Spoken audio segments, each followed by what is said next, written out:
dia ketularan sakit pes juga karena dia mau pengen itu, maka dia mati bersama dengan yang dia layani. Maka ya itu gagasannya. Maka jadi suci itu rupa-rupanya karena menekuni apa yang dia hidupi setiap hari sampai mati. Maka kalau panjenengan punya hal yang senantiasa menggairahkan hidup Anda, maka gelutilah itu sampai akhir hidup Anda masing-masing. Kalau Anda suka dengan perkawinan, maka hidupilah perkawinan sampai akhir. Itu gagasan Carolus Borromeus. Kalau Anda suka apapun lah, maka itu hidupilah sampai akhir.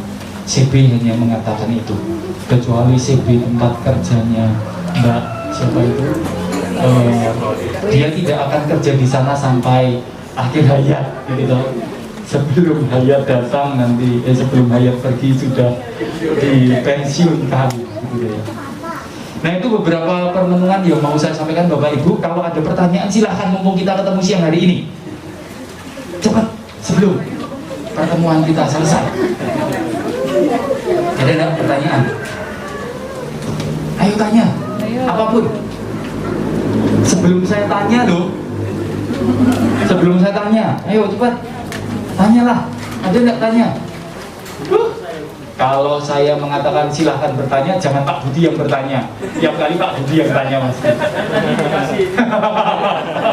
Nggak usah ya Mo. Nanti dulu kok tiba-tiba begitu kesimpulannya. Jangan Pak Budi yang tanya, yang lain lagi siapa dulu yang tanya? Ada enggak? Enggak ada yang tanya. Kalau saya suruh tanya malah doki pasan. Oh ya mlebu ning neraka wae Bapak Ibu. Bu, sinten Bu? Asmane sinten Bu? Bu Harni. Bu Harni, monggo Bu. Badhemu niku iso menapa? Ya, terima kasih Romo. Yang pertama saya itu selalu kadang terheran-heran dengan Romo Yuyun. Iya. Kenapa Bu? Karena kadang menyampaikan homili itu seperti hal yang berkebalikan gitu loh Mo. Oh iya. Kayak Iya. tadi itu. Nah, terkadang apakah Romo tidak takut dengan umat yang mungkin tidak semuanya bisa mengambil, mencerna? Iya, iya. Dulu awal-awalnya takut Bu, saya punya ketakutan umat saya yang mendengar. Lalu setelah ini, seperti yang saya katakan ketika khotbah Lisa pagi tadi, saya takut dia kemudian tidak ikut saya tetapi ikut sebelah saya gitu toh. Depan saya, kalau itu katedral Jakarta gitu kan. Saya khotbah apa, lalu minggu depannya dia malah nyebrang ke depan katedral Jakarta. Nah, dulu saya begitu Ibu. Tetapi semakin kesini saya malah semakin merasa kalau itu yang terjadi, maka yang saya sampaikan itu memurnikan sesuatu, atau sekurang-kurangnya memancing orang untuk berpikir kembali. Maka saya nggak takut Bu, serius. Apakah kemudian nek direkam Pak Edi wados ngeten iki, makin dipersani Bapak Uskup, lalu saya takut akan ditegur, lalu ditempatkan di tempat yang tidak ada umatnya? Ya sudah, nggak apa-apa. Saya nggak takut Bapak Ibu. Mengapa? Karena rupa-rupanya umat beriman perlu kemudian memikirkan kembali apa yang dijalani biasa di gereja Katolik.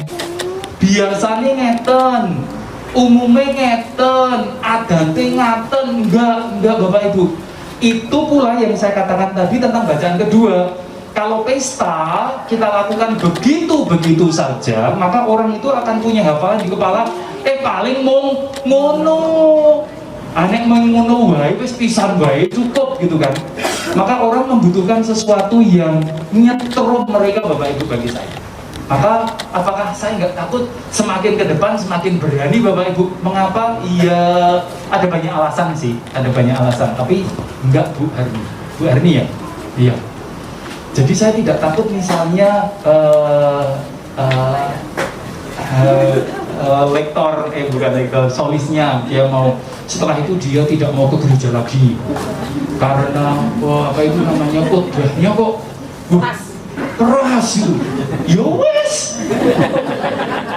Harap-harapku gitu. Enggak, karena ya kalau kita berbicara tentang ibadah Bu, maka Anda harus mendengarkan hati panjenengan. Maka sebetulnya khotbah itu sebetulnya khotbah pada umumnya ya, homili pada umumnya itu ingin membuka hati janjani, lalu supaya orang memikirkan kembali. Bayangkan kalau kok orang itu cuma didengar khotbahnya cuma Bapak Ibu ampun kesupen ndak akan asih tresno dumateng sesami minggu ngarepe ya ngono. Ampun kesupen ndak akan asih tresno. Nanti genep sesasi Bapak Ibu saya misa arep khotbah lu umatnya terus komentari Tidak. selesai toh, maka ya sudah selesai, nggak tahu apa-apa. Jadi ya begitu itu. Saya nggak takut Bu, serius saya nggak tahu. Apakah kalau ditinggalkan? Enggak. Ya mungkin kalau dari segi Romo Iya. mungkin seperti itu Nggih. Tapi dari segi umatnya misalnya terus jadi pemahaman seperti tadi misalnya kalau ada orang sedang berduka cita kita harus bergembira, maka dia terus bergembira. Saya tidak mengatakan dari mulut saya sendiri Bapak Ibu.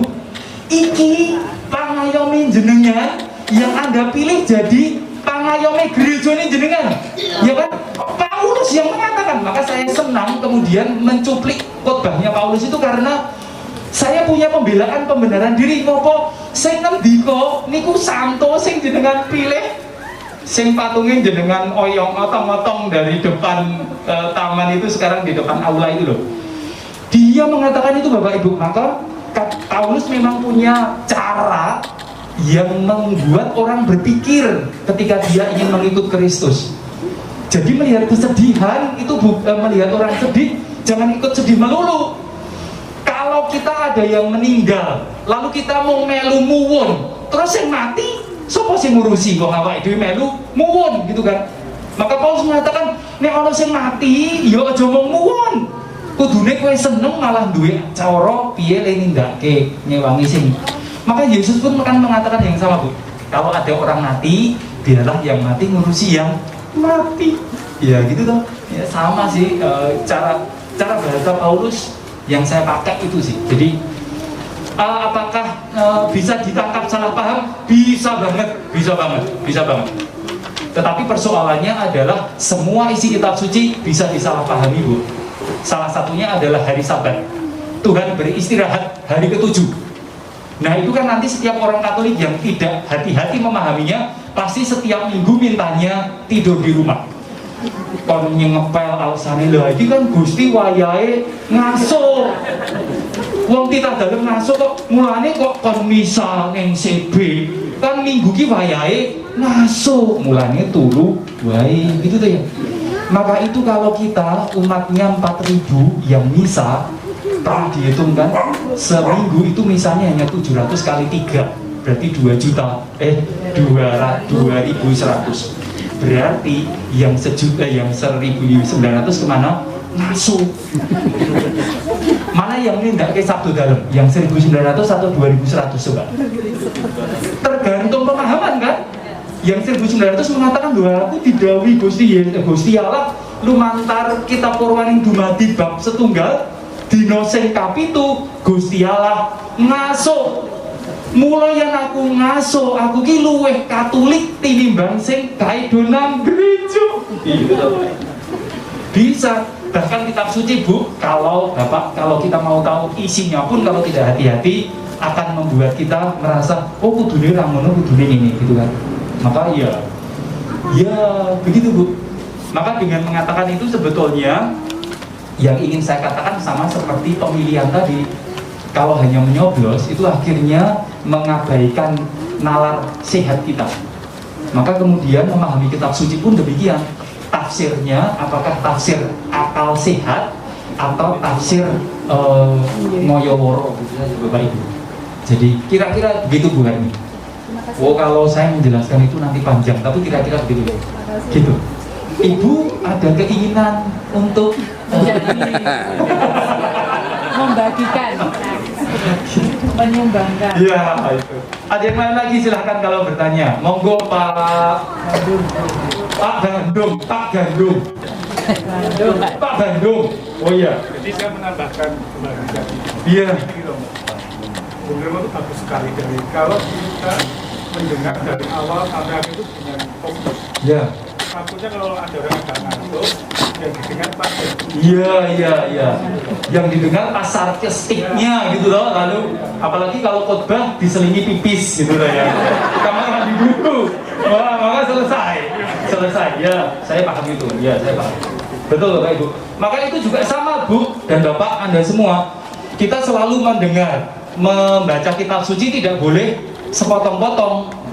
Maka sama tuh Yesus pernah mengatakan, cungkilah matamu. Kalau kita hanya membaca pas itu, aku wegah jadi wong Katolik orang itu duwe meripat. Wah, gitu kan.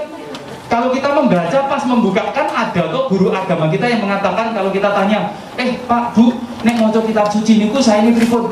Yo bukaan apa sing kok weruhi sepisanan wacanen. Lah nek sing diwaca aja wedi njupuk Maria dadi bojomu. Wih, berarti aku dipangestoni ijab meneh gitu. Enggak bisa Bapak Ibu.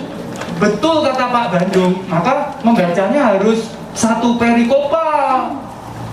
Lalu cerita-cerita kitab suci itu isinya betul menurut ingkang pangandikan Bapak betul. Kalau kita hanya lihat saja lalu baca, isinya menyesatkan semuanya. Serius Bapak Ibu, menyesatkan semuanya karena kan salah lihat toh. Habil memukul kepala Kain memukul kepala Habil dengan batu. Berarti kan sabdo dalem. Berarti sing mbarep kuwi duwe hak ngelarani adine. Lah tulisannya saka kitab suci. Nah kowe cah bebrito. Lah dhek noleh ning adine kok. Dhek arep kode to. Ae rungokno kutipane kitab suci tekan omah kowe entuk tak untel-untel lho. Dasare kitab suci dia tuh gagasannya sama betul. Maka memang harus dibaca utuh. Maka kalau kita mendengarnya separuh lalu jangan langsung ambil kesimpulan, lalu kita harus tanya sebelah kita dulu. Mau sadurunge omong apa gitu kan seterusnya. Nggih Pak, betul. Kitab suci pun sama. Kitab suci itu selalu digunakan. Bapak Ibu juga silahkan ngersani sih di YouTube. Kitab suci Katolik itu digunakan oleh orang Katolik untuk membela kekatolikan. Tetapi kitab suci Katolik digunakan oleh orang yang tidak Katolik untuk menyerang kekatolikan. Dan itu jelas dimanapun saja. Kitab suci apapun dah. Milik agama apapun oleh pemiliknya akan digunakan untuk membela diri, tetapi oleh orang lain akan digunakan untuk menyerang. Kita pun sama. Kalau kita membaca kitab suci orang lain, pasti kita akan mengutip untuk menyerang. Jadi sama. Betul. Kitab suci ini penuh dengan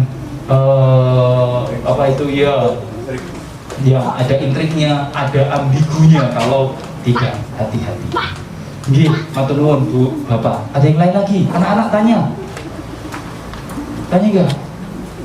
Nek takon ini sedekap. Nek sedekap seperti kamu. Ada enggak tanya lagi, Bapak Ibu? Ada enggak? Pak Sinten? Pak Simon, orang Zelot.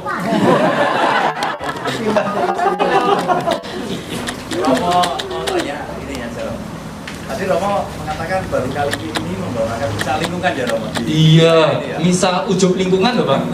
Artinya ya, ulang tahun lingkungan. Rasanya gimana Romo? Rasanya Bapak Ibu, saya merasa bersalah karena karena saya hanya dititipkan Bapak Ibu.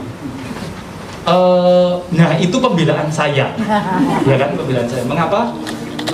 Saya sekarang sedang diserang dari 3 sisi Pak, Bu. Diserang dari umat, ya bahasa saya sih. Romo mbok kunjungan, Romo mbok misa lingkungan. Tetapi saya diserang oleh Bapak Uskup kalau dalam arti itu ya. Kowe iki wis 4 tahun yang kene serampung mau durung nah gitu ya. Kemarin ketika penguatan Bapak Uskup juga ndamung itu. Kalau dari kampus juga bertanya, Romo, dosen saya orang IAIN itu mengatakan, Romo, saya akan memanggil Romo itu Romo kalau Romo selesai kuliahnya. Kalau selama belum selesai maka saya panggil Mas. Maka saya punya persoalan Bapak Ibu. Maka sebelum ini saya pasti kunjungan lingkungan, saya pasti misa lingkungan. Dan misa lingkungan seperti ini pasti terjadwal. Kalau jatah saya itu 7 lingkungan, maka setiap 7 pekan sekali pasti ada misa lingkungan. Nanti umatnya sing jelek, bukan saya yang jelek. Karena misa lingkungan harus ada. Kalau ada yang tidak mau, malah saya bertanya, ngopo kok orang misa lingkungan? Bahkan setiap lingkungan itu punya 2 hak. Terima kasih Pak Simon orang Silon. Setiap lingkungan itu punya dua hak ya, Bapak Ibu ngersake perso. Yang satu misal lingkungan itu wajib. Dan enaknya misal lingkungan itu nopo mboten sah nyawes ke ubo rampe. Tidak perlu nyawes ke stipendium. Nggak ada misal lingkungan stipendium, enggak. Stipendium jenengan itu pun awujud daharan saben dintene. Caos dahar itu. Nek pas sore khotbah pas ngeyem-yem ati lawe iwak bawal, nek khotbah pas sore ora ngenaki ati greh pepek gitu. Nah itu stipendiumnya Bapak Ibu. Maka misal lingkungan itu tanpa stipendium. Maka setahun itu tergantung. Kalau jatah saya 7 lingkungan, maka setiap 7 minggu sekali pasti ada misal lingkungan. Misal wilayah yang biasanya enggak, karena terlalu ngoyoworo, karena apalagi di Penggolayan tidak ada kapel wilayah. Ketika saya di Cawas ada kapel wilayah, maka misal wilayah sebulan sekali. Lalu misal ulang tahun pesta nama seperti ini setahun sekali dan tanpa stipendium juga. Maka nanti Bapak Ibu kalau memberi stipendium tak obong stipendium. Mengapa? Karena itu jatah yang menjadi hak Anda. Nah kecuali jenengan ijab, nah itu kan saya tidak menjadwalkan. Tetapi kalau saya kan tidak menjadwalkan di awal tahun tanggal 4 November Bulusi ijab, itu kan enggak. Tanggal sekian Bu Hani ijab, itu kan enggak. Ijab itu kan tiba-tiba saja, spontan, maka bisa menerima stipendium. Tapi misal lingkungan, misal wilayah, misal ulang tahun seperti ini enggak ada. Kematian juga bisa ada stipendium karena apa? Saya tidak mendaftar, saya tidak menjadwalkan sejak awal tahun. Anake sopo tanggal iki tilar dunyo, itu kan enggak, karena insidentil. Itu Pak Simon. Jadi saya memang di mana-mana separuh Bapak Ibu, tetapi sepertiga sih malahan. Iya itu. Begitu. Jadi ya itu rasanya. Maka saya juga tidak pernah bisa mengoyak-oyak 100%. Kalau umatnya misalnya ada banyak yang kosong-kosong seperti ini, saya tidak akan bisa menghubungi Pak Yudi bahwa aku diterke nang omahe umat sing keset banget misalnya gitu. Saya tidak punya waktu Bapak Ibu, bukan saya emoh ya enggak. Karena saya itu memandang wajah panjenengan itu antara saya berani menatap mata atau saya sedih. Saya nggak bisa apa-apa gitu loh. Gitu. Iris sana, iris sini gitu. Maka ya, nyuwun ngapunten sithik-sithik wae. Gitu ya, gitu. Itu gagasannya. Besok tahun depan saya sudah merencanakan ya sekurang-kurangnya sekali lah. Tapi pasti tidak semua. Jenengan 4 tahun saya temani, pasti yang saya kunjungi hanya yang pasti loh, rumahnya ketua lingkungan. Pasti itu, sudah yang lain enggak, sorry Bapak Ibu. Itu apa itu namanya fotografer paling aktif tepi Belayan itu saya nggak pernah kunjungi, terserah. Aku percaya omahmu beres gitu saja pokoknya. Yang prodiakon terteladan ini juga enggak, pokoknya beres, aku ngerti beres itu aja, nggak tahu ya kan ya. Ada yang tanya lagi, itu jawaban saya atas pertanyaannya Pak Simon. Belum lagi yang titip saya Romo, Mbok Padoski calon kangge anak kulon. Aduh Bapak Ibu, sedih saya. Gitu ya. Karena anak-anak kita nggak bisa cari sendiri. Aku kan golek. Aduh. Nah itu Pak Simon ya. Ada yang lain lagi? Ada, silakan tanya. Anak-anak tanya atau siapapun tanya. 1 kali lagi dah, setelah itu selesai. Maka saya tunggu sampai 1 kali bertanya, kalau enggak selesai. Ada yang tanya. Pasti ada yang ingin tanya, tapi ada burden tertentu, ada hambatan tertentu gitu. Apa? Tanyalah apapun Bapak Ibu. Pak Sidik tidak boleh tanya. Karena Pak Sidik tamu. Iya toh? Pak Sidik tamu. Monggo Pak Sinten. Pak Mentolo. Monggo Pak. Ada Iya. Iya. Karena noven Mbak. Itu pertanyaannya Pak Win itu sama. Ngopo songo kok songo gitu loh Bapak Ibu. Jawabannya apa coba? Ngopo eko kok siji? Jawabannya apa? Ngopo duwi kok loro? Jawabannya Anda apa coba? Nah iya. Kenapa Noven kok 9? Jawabannya apa? Saya nggak bisa jelaskan.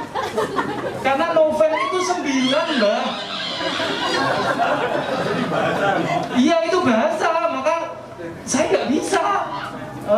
Noven songo, ngopo tri kok telu? Ya, piye coba Bapak Ibu? Iya karena 9. Lah karena novena. Anda kalau mau 3 kali itu ada namanya sembahyang tri sembah bekti, mode-mode itu. Jadi iya justru pertama kali bukan mengapa 9, tetapi karena saya ingin doa 9 kali maka saya beri nama novena. Karena saya ingin sembahyang 3 kali salam Maria maka saya beri nama tri sembah bekti. Maka orang itu tidak membuat judul dulu baru membuat isi, enggak, tapi melakukan dulu baru memberi nama. Niku sami Bapak Ibu, mengapa ekaristi kita namanya misa? Mengapa coba namanya misa? Simbah mesti perso. Dalam bahasa Latin, ketika penutup setelah berkat, setiap umat dalam misa tradisi tren, kalau Bapak Ibu ngersake misa bahasa Latin lagi pengganjuran minggu-minggu tertentu, maka setelah berkat penutup pasti akan dikatakan ite misa es, artinya pergilah kamu diutus. Mengapa namanya misa? Karena asumsinya setiap orang yang datang itu datang